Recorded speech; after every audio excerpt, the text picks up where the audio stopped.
Before we begin, tell us, where in the world are you watching from? Now, let's dive into today's story. Chapter 1. The Toast That Changed Everything. Rex Hastings had always been a man who remembered everything. Every slight, every kindness, every moment that mattered. As he stood in the opulent ballroom of the Grandview Country Club, watching his new wife Gwendolyn Charles, now Hastings, dance with her father Philip Charles, he should have felt nothing but joy. Instead, a cold calculation had begun forming in his mind. The wedding had been perfect, at least on the surface. Gwen looked radiant in her designer gown, her auburn hair cascading in perfect waves. The Charles family had spared no expense: crystal chandeliers, imported flowers, and a guest list that read like a who's who of the city's elite. Rex had paid for none of it, a fact that Philip Charles made sure everyone knew. Ladies and gentlemen, if I may have your attention, Glenn Charles, Gwen's younger brother, stood with a champagne flute raised high. At 28, Glenn was everything Rex wasn't: trust fund privileged, Harvard educated, and possessed of the casual cruelty that came with never wanting for anything. The room quieted as Glenn's voice carried across the marble floors. "I'd like to make a toast to my sister and her new husband." His eyes found Rex across the room, a smirk playing at his lips. "You know, when Gwen first told us about Rex, we were surprised. She married down. This guy's been living in his mom's basement since high school." Laughter rippled through the crowd. Rex felt every eye in the room turn to him, saw the mixture of pity and amusement on the faces of Gwen's friends and family. His wife, stood frozen, not defending him, not stopping her brother, just standing there with a tight smile. Philip Charles rose from his seat at the head table, his silver hair gleaming under the lights. "Welcome to the family, loser," he called out, raising his own glass. The laughter grew louder. Rex had lived in his mother's basement for 6 months while he renovated the house he'd bought with cash from his military savings. The house that was now worth $2 million. The house that Gwen had moved into without ever asking about its origins. But they didn't know that. They saw what they wanted to see: a 32-year-old mechanic who worked with his hands, who wore Walmart suits to family dinners, who drove a 15-year-old pickup truck. They never asked why his mother's basement had custom Italian marble, or why he paid cash for everything, or why he never seemed concerned about money despite his modest job. Rex rose slowly from his seat, the laughter beginning to die as all eyes fixed on him. He was a big man, 6'3", with the kind of muscle that came from real work, not gyms. His dark hair was cut military short, and his green eyes held a coldness that made people uncomfortable when they really looked. "Is that really true?" he asked, his voice carrying despite its quiet tone. He pointed to the projector that had been set up for the wedding slideshow. "Watch this." The room went dead silent. Rex had anticipated this moment. He'd known the Charles family would try to humiliate him. They'd been doing it for the 2 years he'd dated Gwen. What they didn't know was that Rex Hastings was not a man who forgave or forgot. And he certainly wasn't a man who took humiliation lying down. He'd been planning this for months. The first image that appeared on the screen was Glenn's college transcript, straight C's despite his Ivy League education. The second was his arrest record, 3 DUIs that Daddy's money had made disappear. The third was more interesting: photos of Glenn with Maddie Watkins, his fiancée's maid of honor, in what appeared to be very intimate circumstances. "Glenn," Rex said conversationally, "tell everyone about your relationship with Maddie. The one that's been going on for 8 months. The one your fiancée, Jessie, doesn't know about." Glenn's face went white. Jessie Cantu, his fiancée, turned to stare at him in horror. But Rex wasn't done. The next slide showed Philip Charles's gambling debts, over $300,000 owed to some very unforgiving people. People who had been remarkably patient thanks to Rex's intervention. "Philip," Rex continued, his voice never rising above a conversational tone, "perhaps you'd like to explain to your wife Eleanor where the money from your retirement fund really went." Eleanor Charles swayed in her seat, one hand pressed to her chest. Rex looked around the room at the shocked faces, at the family who had just finished humiliating him. "You see, when you spend your life assuming people are beneath you, you stop paying attention to who they really are." Chapter 2. The real Rex Hastings. 3 hours after the reception ended in chaos, Rex sat in his study, the one in the basement that Glenn had mocked, smoking a Cuban cigar and watching the security monitors that covered every inch of his property. Gwen hadn't spoken to him since the slideshow. She'd locked herself in their bedroom, alternating between sobbing phone calls to her mother and what sounded like throwing things. Rex didn't care. He'd met Gwendolyn Charles 2 years ago when she'd brought her Mercedes to his shop. She'd been everything he'd thought he wanted, beautiful, educated, from a good family. She'd also been married to Jason Bailey at the time, though she'd conveniently forgotten to mention that for the first 3 months they dated.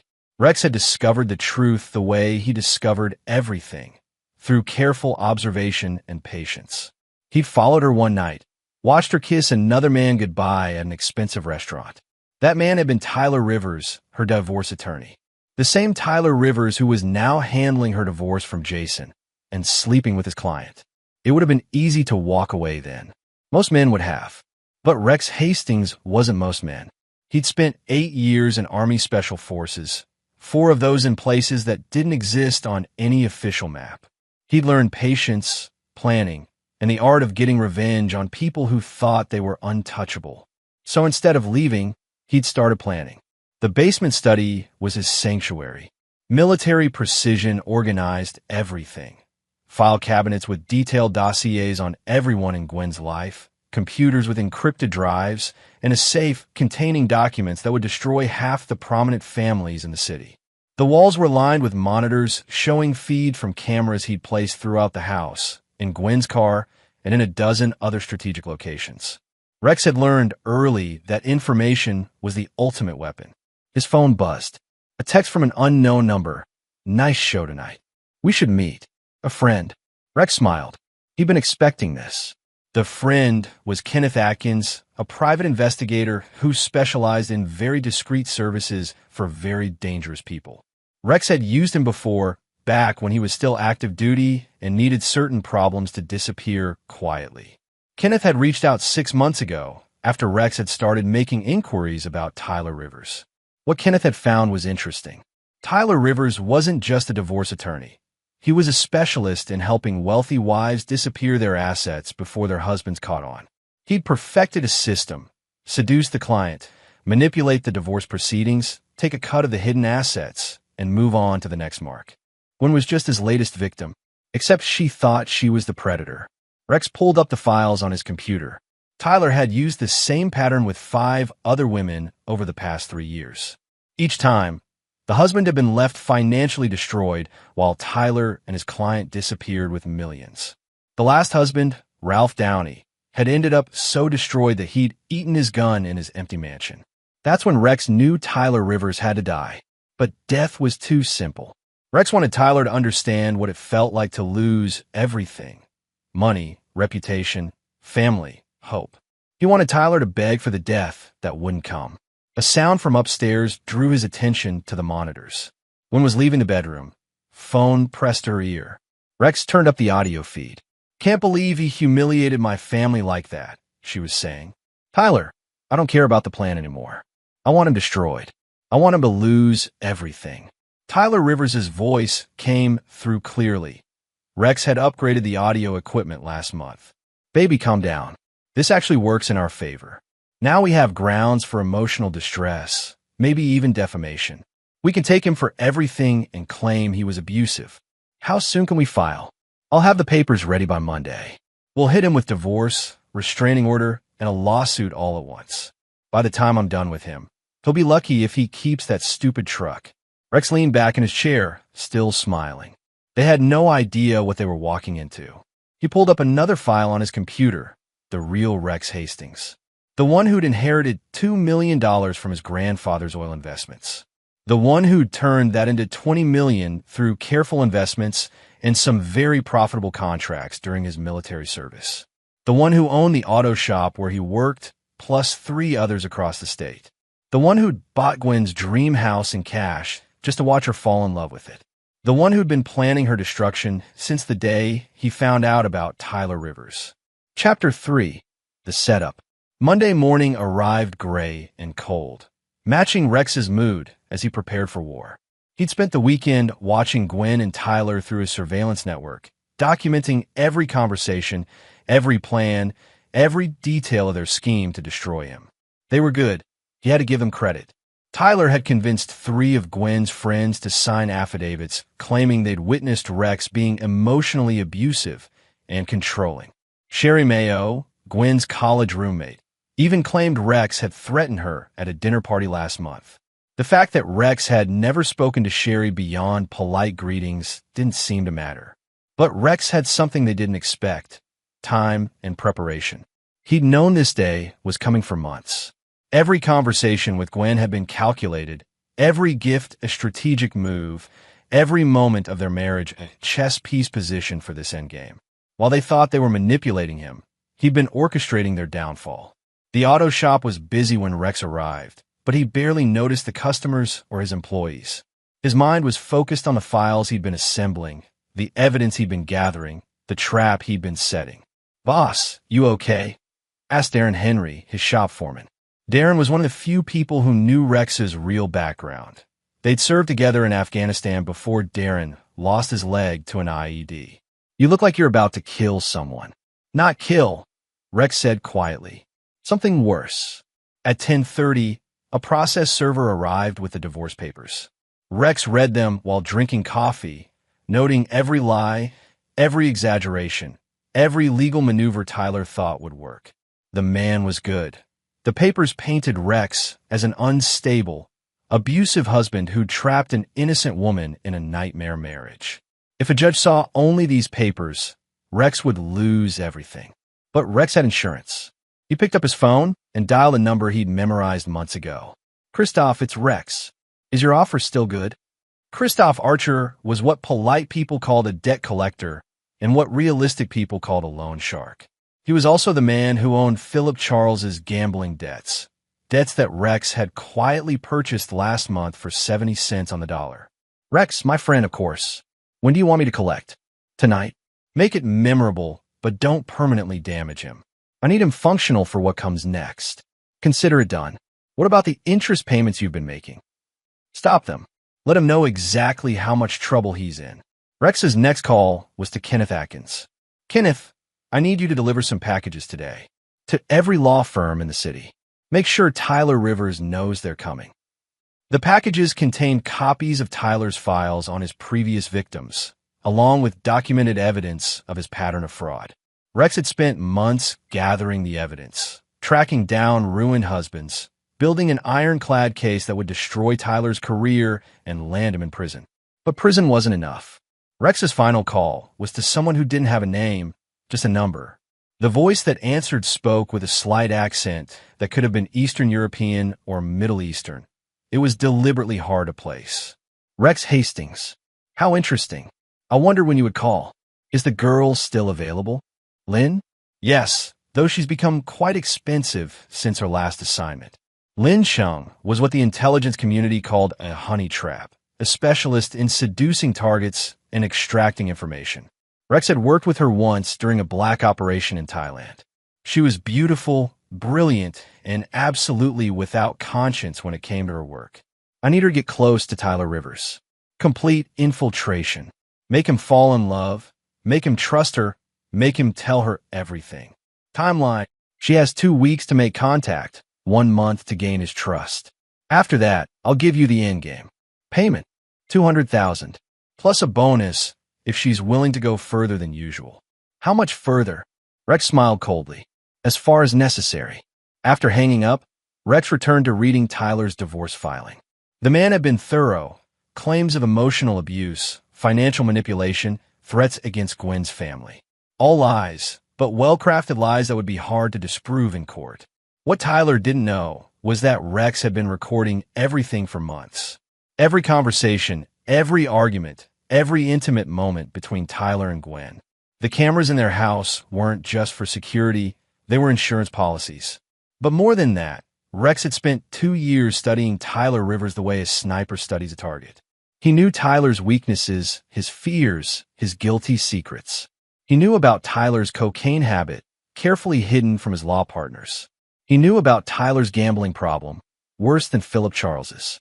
He knew about the trust fund Tyler had embezzled from his own mother, thinking she'd never notice because of her dementia.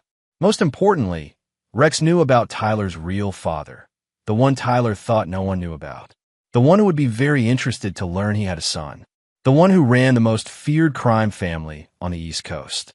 Rex had been saving that particular revelation for the right moment.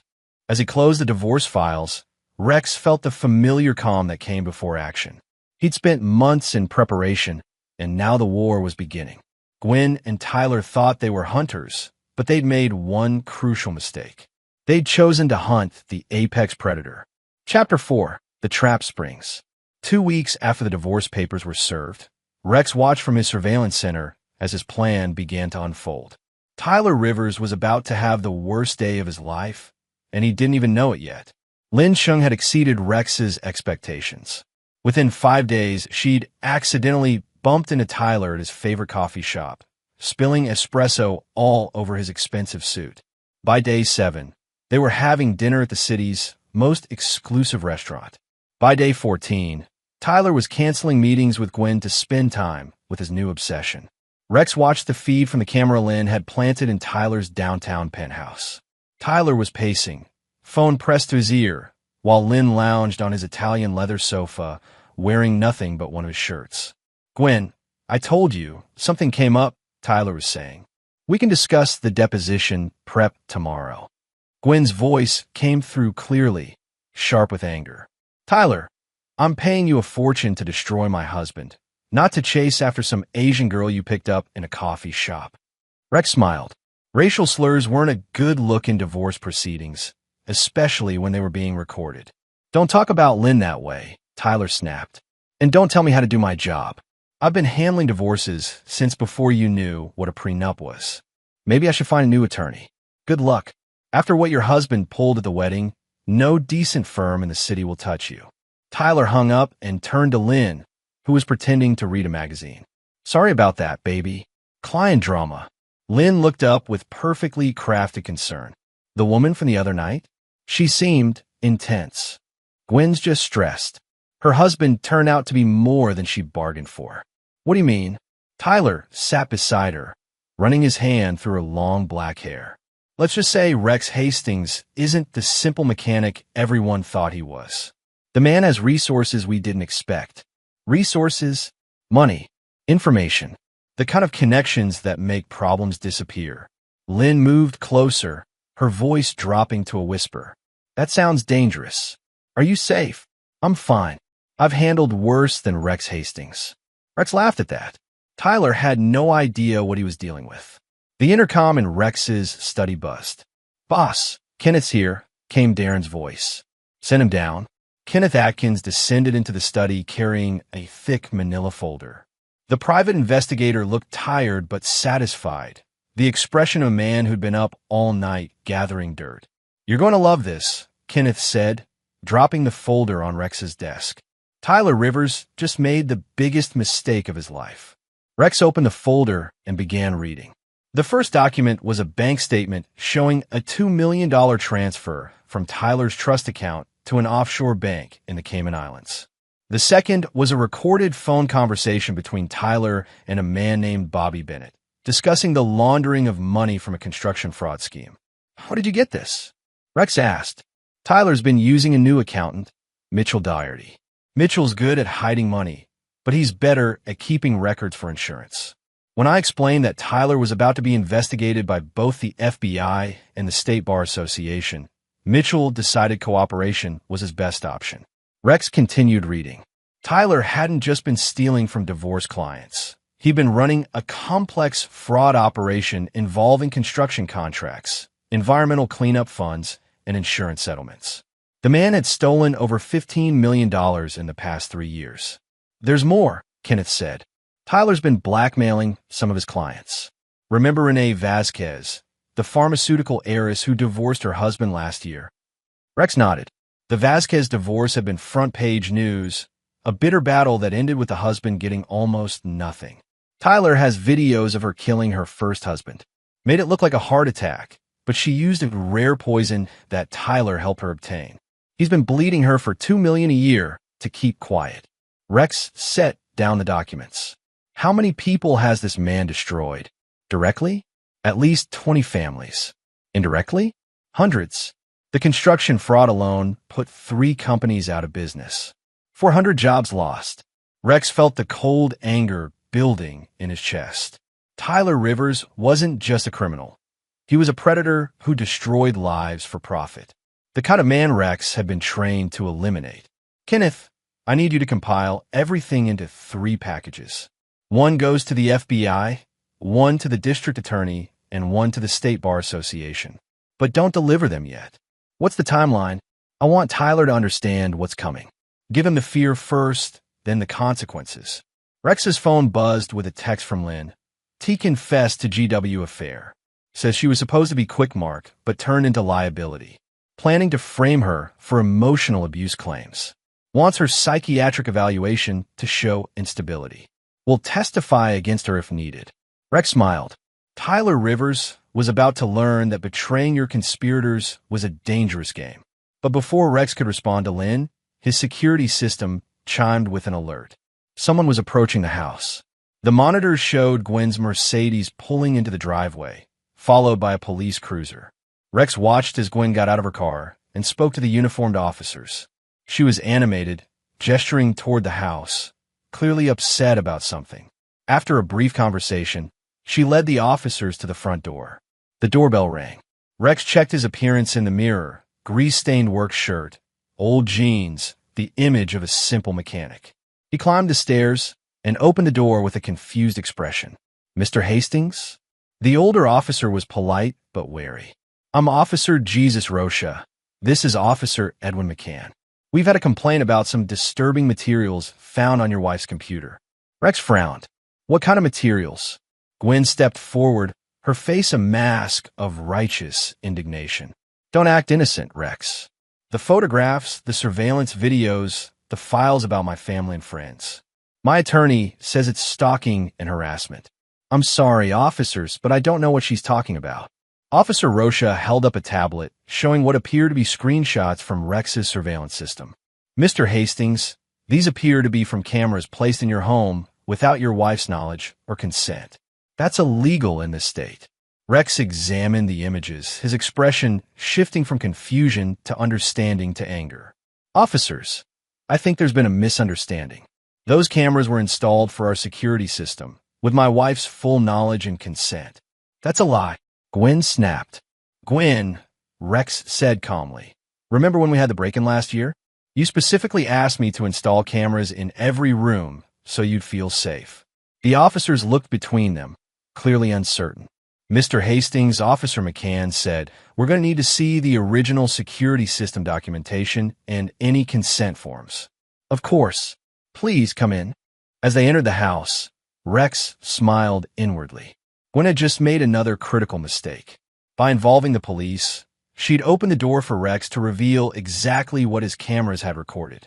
And what they'd recorded would destroy her. Chapter 5. The News Titans. The police had been gone for 2 hours, but the damage was done.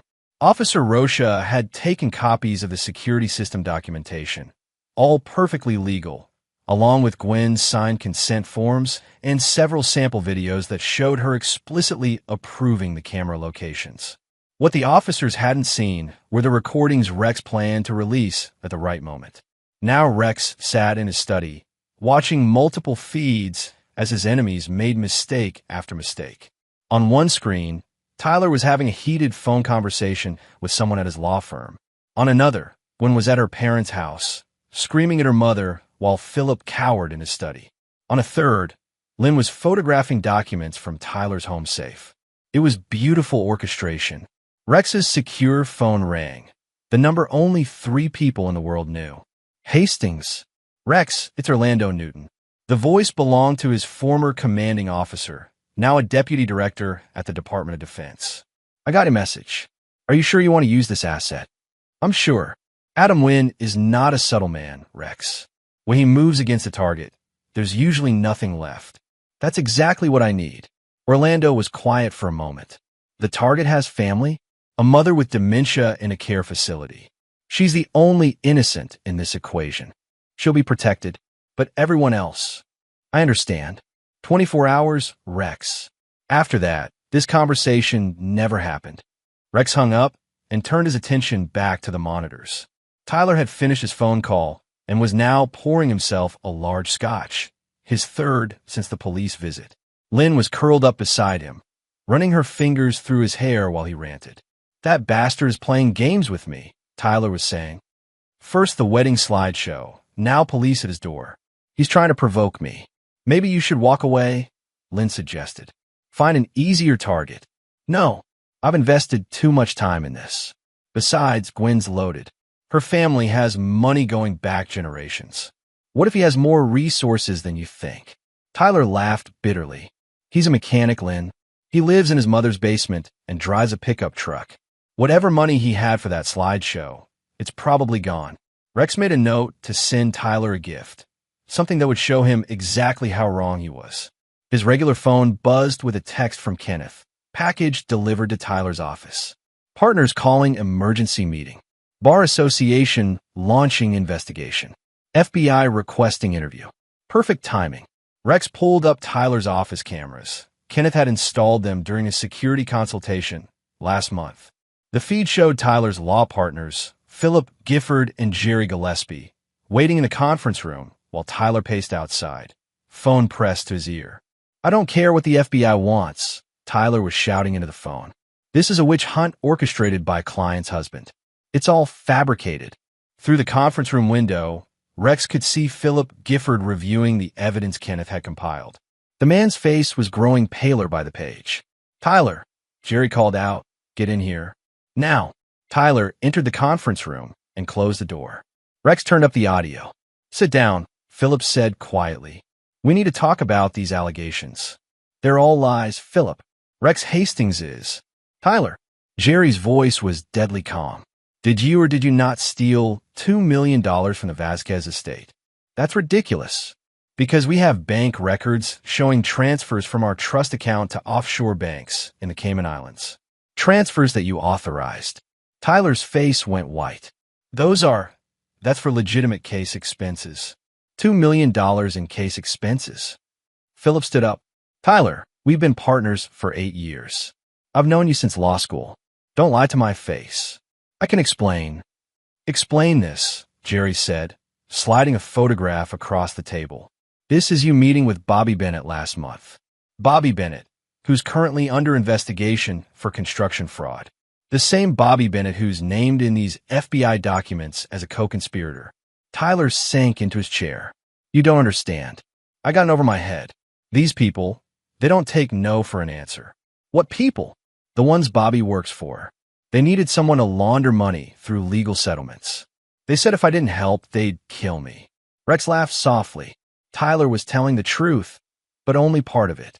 He'd volunteered for the money laundering operation, seeing it as an easy way to make millions. The death threats had come later, when he tried to negotiate a bigger cut. "Tyler," Philip said slowly, "are you telling us that this law firm has been used to launder money for organized crime?" "It's not that simple.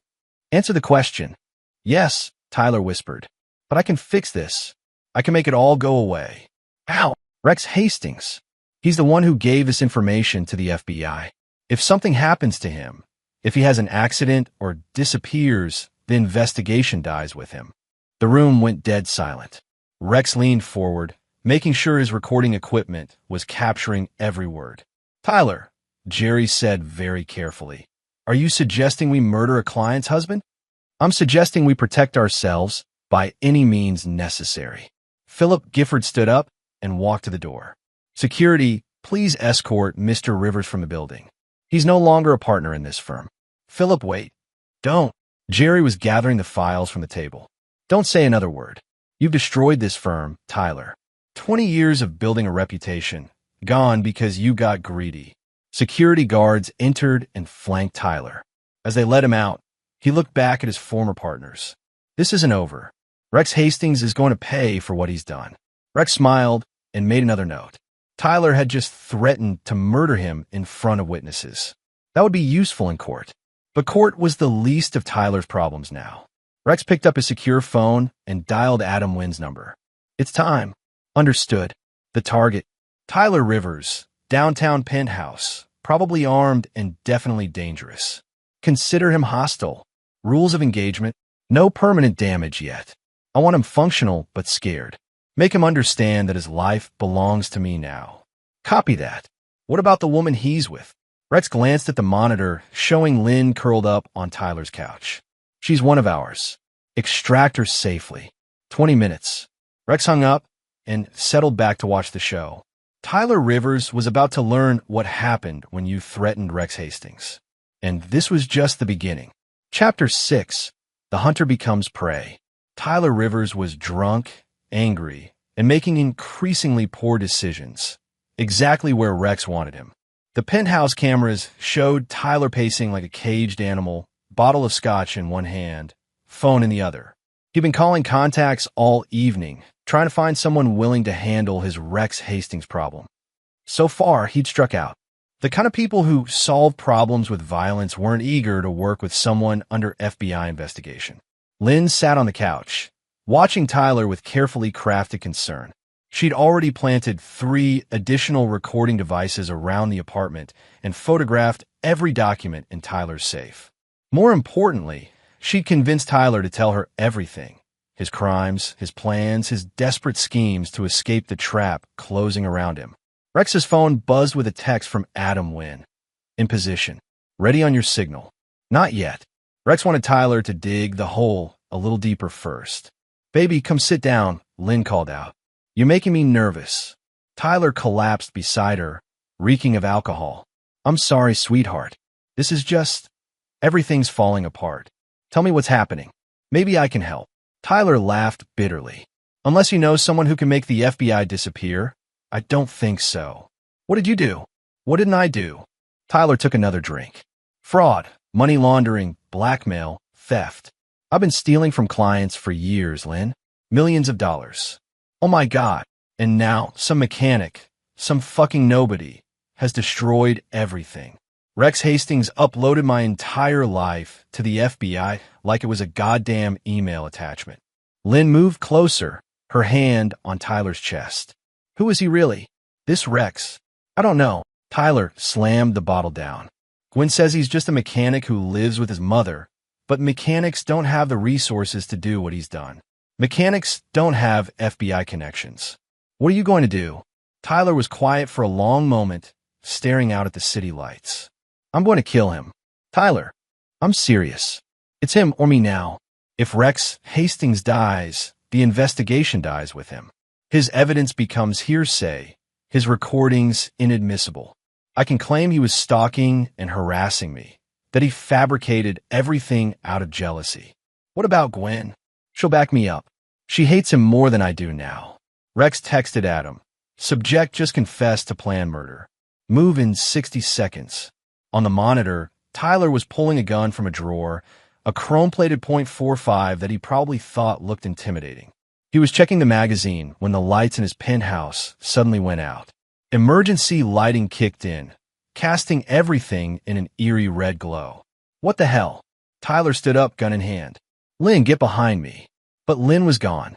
Tyler spun around, searching for her in the dim light. Lynn? Lynn. A voice came from the darkness, low, calm, professional. Mr. Rivers, please place the weapon on the floor. Who's there? Tyler raised the gun, hands shaking. I'm armed. I know. Place the weapon on the floor and step away from it. Fuck you. The sound that followed was like nothing Tyler had ever heard. A soft whistle, then a solid thunk.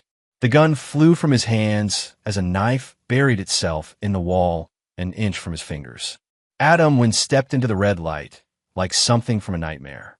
6'6", built like a linebacker, with scars covering half his face and dead black eyes that had seen too much death. He wore all black tactical gear and moved with the predatory grace of an apex predator. Mr. Rivers, Adam said conversationally, my employer would like to have a conversation with you. Tyler tried to run. He made it 3 steps before Adam's hand clamped down on his shoulder, stopping him like he'd hit a brick wall. Please don't make this difficult. Who are you? What do you want? I'm the man your actions have summoned, Mr. Rivers. As for what I want, Adam smiled, showing teeth filed to points. I want you to understand that your life now belongs to Rex Hastings. Tyler tried to swing it at him and found himself on the floor, arm twisted behind his back in a hold that sent lightning up his spine. Good. Now we can talk. Adam dragged Tyler to a chair and zip-tied his hands behind his back. Then he pulled out a tablet and set it on the coffee table. Rex's face appeared on the screen. "Hello, Tyler," Rex said calmly. "I thought it was time we had a proper conversation." "You son of a bitch." Tyler struggled against the zip ties. "Do you have any idea who you're fucking with? A small-time lawyer who's been stealing from his clients to pay gambling debts? A pathetic man who's been blackmailing widows and destroying family for profit? Yes, Tyler, I know exactly who you are. I'll destroy you. I'll take everything you have." Rex laughed. "With what? Your law license is gone. Your firm has disowned you. The FBI has enough evidence to send you to prison for the rest of your life. Your offshore accounts have been frozen. And the people you were laundering money for? They're not very happy with you right now." Tyler's face went white. "How do you know about Bobby Bennett? About the construction fraud? About the $15 million you've stolen?" Rex's expression never changed. "Tyler, I've known everything about you since the day you started sleeping with my wife." "That's impossible." "Is it? Tell me. Tyler, how long do you think it takes to destroy a man's life when you have unlimited resources and no conscience?" Adam leaned down close to Tyler's ear. "The answer is however long Mr. Hastings wants it to take." "What do you want?" Tyler's voice was barely a whisper. "I want you to understand that this is just the beginning," Rex said. "Tonight, you're going to disappear for a while. When you come back, you're going to do exactly what I tell you to do." "I won't." "You will. Because the alternative is much worse than prison, Tyler. The alternative is what happens when Bobby Bennett's bosses find out you've been skimming from their money laundering operation." Tyler slumped in the chair, finally understanding the depth of his situation. "Sleep well, Tyler," Rex said as the screen went dark. "Tomorrow, we begin your real education." Adam picked up Tyler like he weighed nothing and headed for the door. As they left, Rex could see Lynn emerging from the stairwell, perfectly safe and carrying a bag of additional evidence. Phase 1 was complete. Now the real fun could begin. Chapter 7. The Education of Tyler Rivers. Tyler Rivers had been missing for 72 hours when he finally understood that Rex Hastings was not just another angry husband. He sat in a windowless room that could have been anywhere: a basement, a warehouse, an abandoned building. His chair was bolted to the floor, and despite his best efforts, he couldn't break free from the restraints. Worse, he was starting to suspect that escape wasn't the real problem. The real problem was what Rex had planned for him. Adam entered carrying a tray of food and a laptop. He set both down without a word and activated the computer.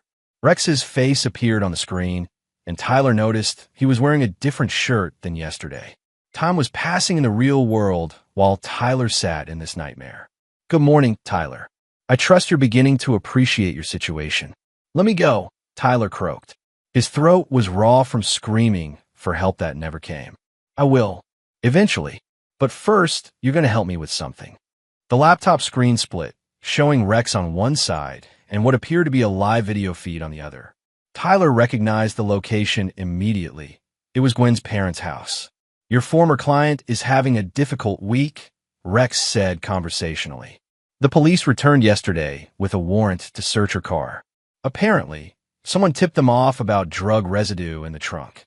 Tyler watched in horror as officers led Gwen away in handcuffs. She was screaming, fighting against the restraints, looking nothing like the composed woman he'd been sleeping with. "Cocaine possession is a serious charge," Rex continued, "especially when it's found in conjunction with evidence of distribution. Those text messages between you and Gwen about powder and deliveries look quite incriminating to prosecutors.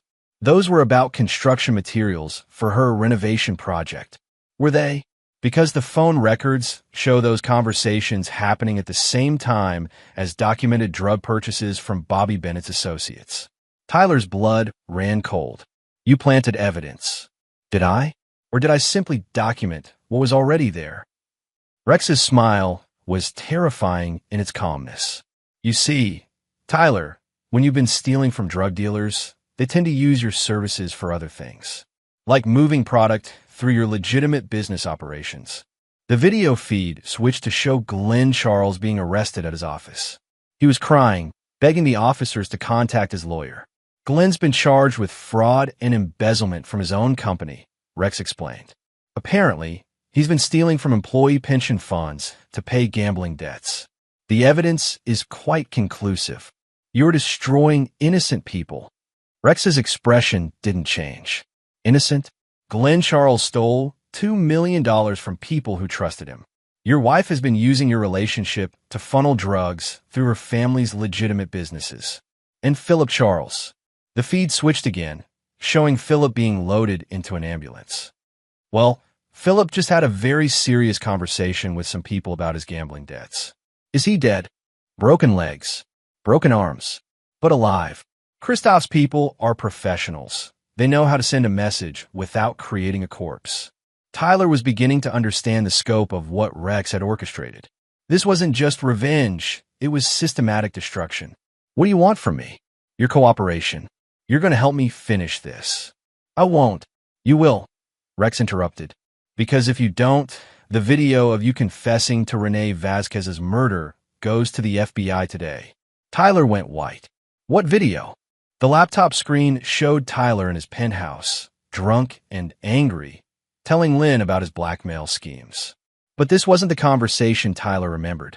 In this version, he was confessing to helping Renee poison her first husband. That's not. I never said that. Didn't you? The audio is quite clear. Modern technology makes it very easy to create convincing evidence. Tyler. Especially when the source material is extensive. Tyler realized he was looking at deepfake technology, sophisticated enough to fool anyone who was an expert. Rex had taken hours of recorded conversations and created a confession that would destroy Tyler's life. Here's what's going to happen, Rex continued. You're going to sign a confession detailing every crime you've committed. You're going to implicate everyone you've worked with. And you're going to transfer what's left of your hidden assets to a charity of my choosing. And if I refuse, then you go to prison for murder. Your remaining family members have tragic accidents, and the people you've been stealing from learn exactly where you are.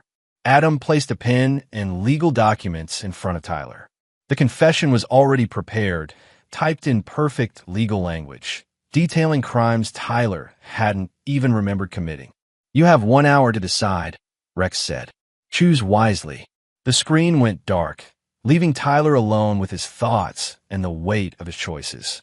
In his study, Rex watched Tyler through the surveillance cameras, noting every micro-expression, every sign of psychological pressure. The man was breaking down exactly as planned.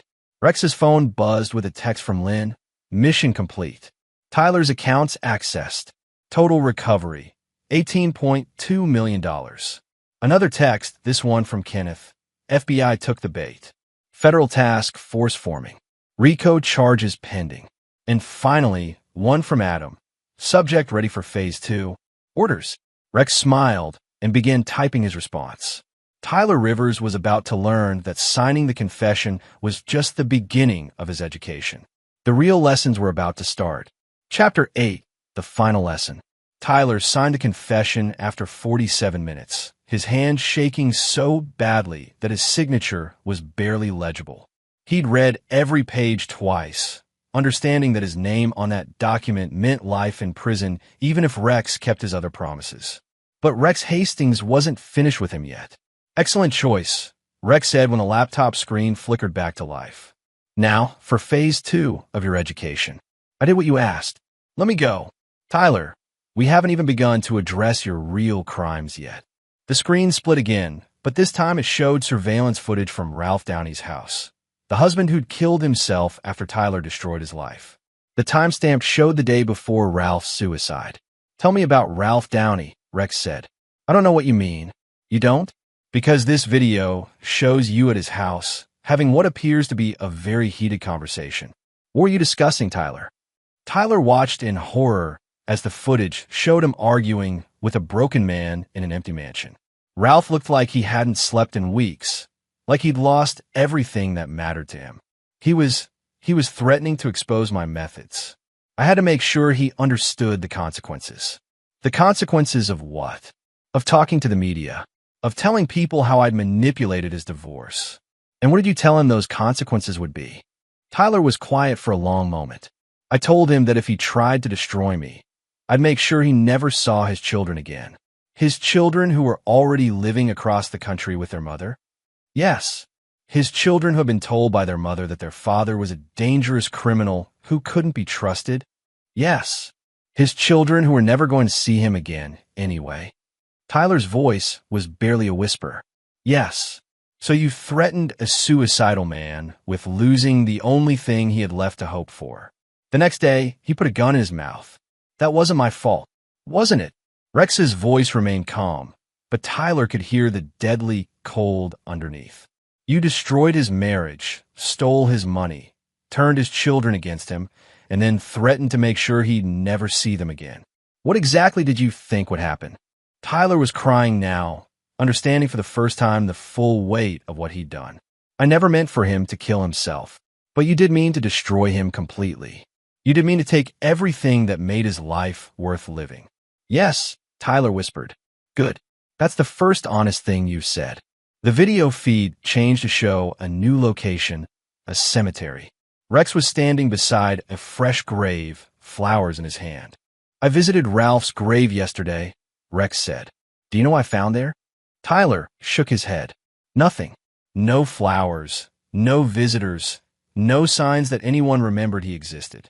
His children refused to come to the funeral. His ex-wife held a party the day he died. You didn't just kill Ralph Downey, Tyler. You erased him. Rex set the flowers on the grave and looked directly into the camera.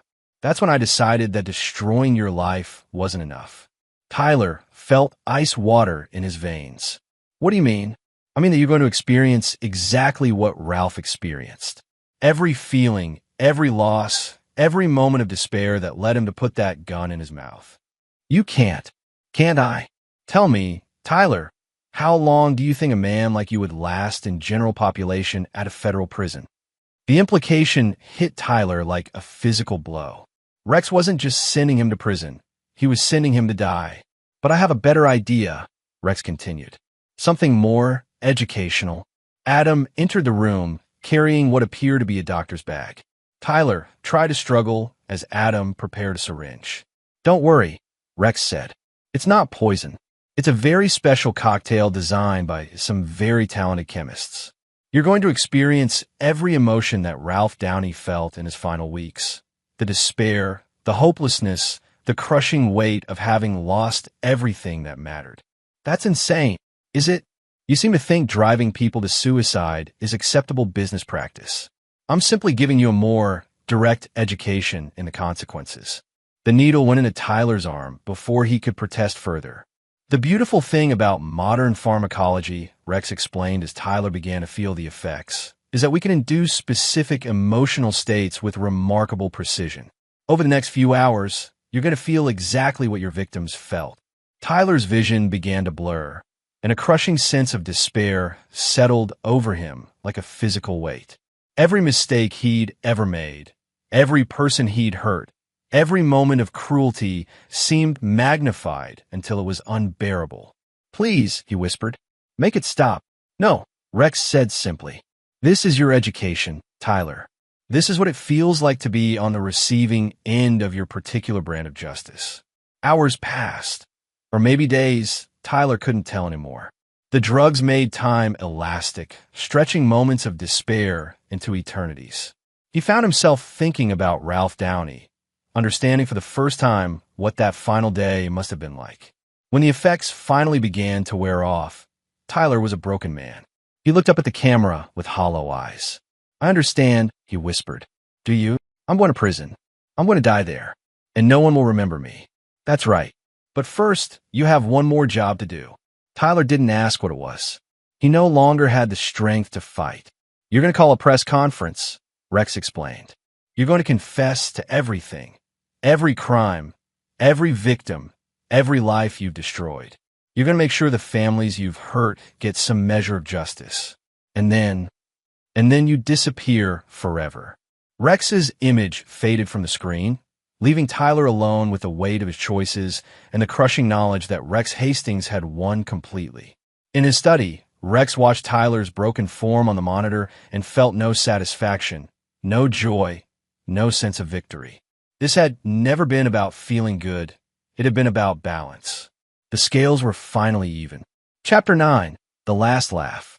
6 months later, Rex Hastings stood in his renovated garage, watching the sunset through clean windows while classic rock played softly in the background.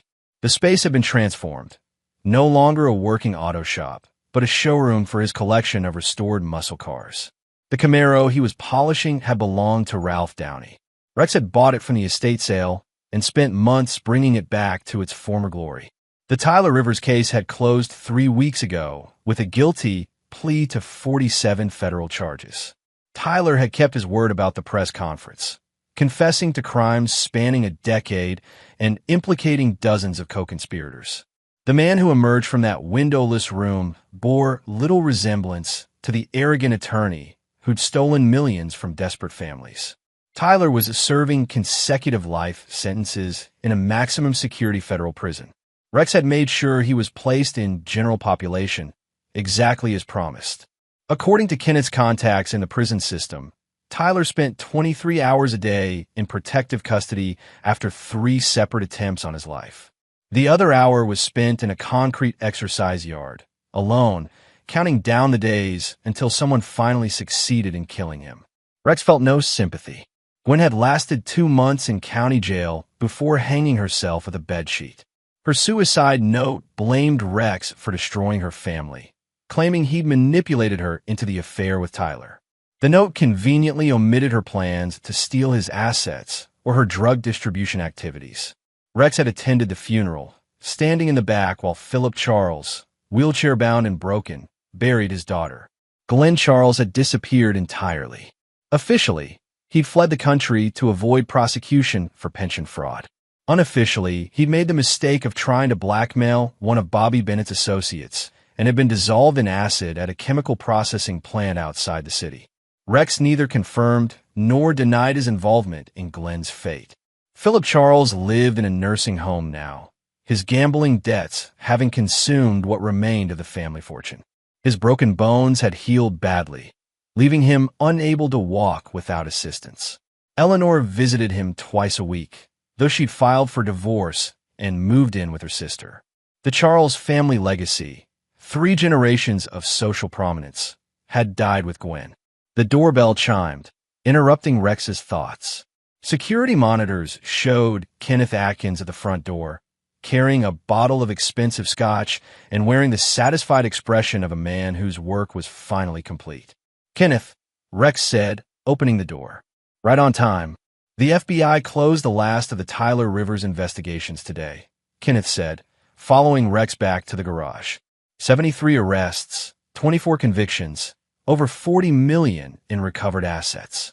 They're calling it the biggest white-collar crime bust in state history. "Good." Kenneth poured 2 glasses of scotch and handed one to Rex. The families Tyler destroyed have been made whole. The Downey children received full restitution plus damages. Most of the other victims got their money back with interest. What about the money Tyler had hidden offshore? Every penny recovered. Lynn's work was exceptional. She got access to accounts Tyler thought were completely secure. Rex nodded. Lynn Chung had disappeared after the operation concluded, presumably back to whatever shadow organization employed her. She'd left behind a single note: payment received. Pleasure doing business. Speaking of payments, Kenneth continued. Adams sent his final report. Tyler Rivers was found dead in his cell this morning. Rex felt nothing at the news. Ow! Officially? Heart attack. Unofficially? Someone slipped him a very specific cocktail of drugs that mimicked the symptoms of cardiac arrest. The same cocktail that was used on Ralph Downey's first wife all those years ago. Poetic justice. Tyler had died the same way his blackmail victim had killed her husband. Any loose ends? Rex asked. None. Bobby Bennett's entire organization is either dead or in federal custody. The corruption at Tyler's law firm led to investigations of half the judges in the state. The Charles family assets have been distributed to creditors and charity. It's over, Rex. Rex raised his glass. To Ralph Downey. To Ralph Downey, Kenneth agreed. They drank in comfortable silence for a while, watching the sun disappear behind the mountains. Finally, Kenneth spoke again. What now? You've spent 2 years orchestrating the most comprehensive revenge in criminal history. What does Rex Hastings do for an encore? Rex smiled, the first genuine smile Kenneth had seen from him in months. I disappear. What do you mean? Rex Hastings, the mechanic, dies in a tragic accident next week. Car explosion. Body too damaged to identify. Closed casket funeral. Very sad. Kenneth raised an eyebrow. And then I become someone else. Someone with a different name, a different history, a different life. The military taught you well. The military taught me that sometimes the only way to win is to disappear completely. Rex walked to a filing cabinet and pulled out a thick folder. Inside were multiple passports, driver's licenses, credit cards, and birth certificates, all with his photo, all completely legitimate, all with different names. I've been preparing for this day since I came home from overseas, Rex explained. Multiple identities, hidden assets, clean extraction routes. By tomorrow night, Rex Hastings will be a ghost. Where will you go? Somewhere warm. Somewhere no one knows my story. Kenneth finished his scotch and stood to leave. It's been an honor working with you, Rex. If you ever need anything, I won't, but thank you. After Kenneth left, Rex returned to polishing Ralph Downey's Camaro. The car was perfect now, every chrome detail gleaming, the engine purring like a predator. Tomorrow, he'd drive it to the cemetery and leave it at Ralph's grave with the keys in the ignition. Someone who appreciated classic cars would find it and give it a good home. Rex's phone buzzed with a final text from an unknown number. The wedding reception was 6 months ago. Did you get the last laugh? Rex smiled and typed his response. The laughter hasn't even started yet. The next morning, local news reported a tragic explosion at Hastings Custom Auto. The owner, Rex Hastings, was presumed dead. His body was never recovered. 3,000 miles away, a man with Rex's face but different identification papers bought a small house on a beach where the sunsets painted the sky in shades of gold and red. He paid cash, introduced himself to the neighbors as a retired veteran, and settled into a quiet life of fishing and reading. Sometimes, late at night, he would think about the wedding reception where Glenn Charles had called him a loser and Philip Charles had welcomed him to the family with mockery. He would remember the moment when he'd stood up and pointed to the projector when the room had gone dead silent. That silence had been worth everything that followed. Rex Hastings had gotten the last laugh after all, but more importantly, he'd gotten justice. And sometimes that was enough. And there you have it. Another story comes to an end. What did you think? I'd love to hear your thoughts in the comments below. If you enjoy this story, consider joining our community by subscribing. It means the world to us. For more stories like this one, check out the recommended videos on screen. And I'll see you there.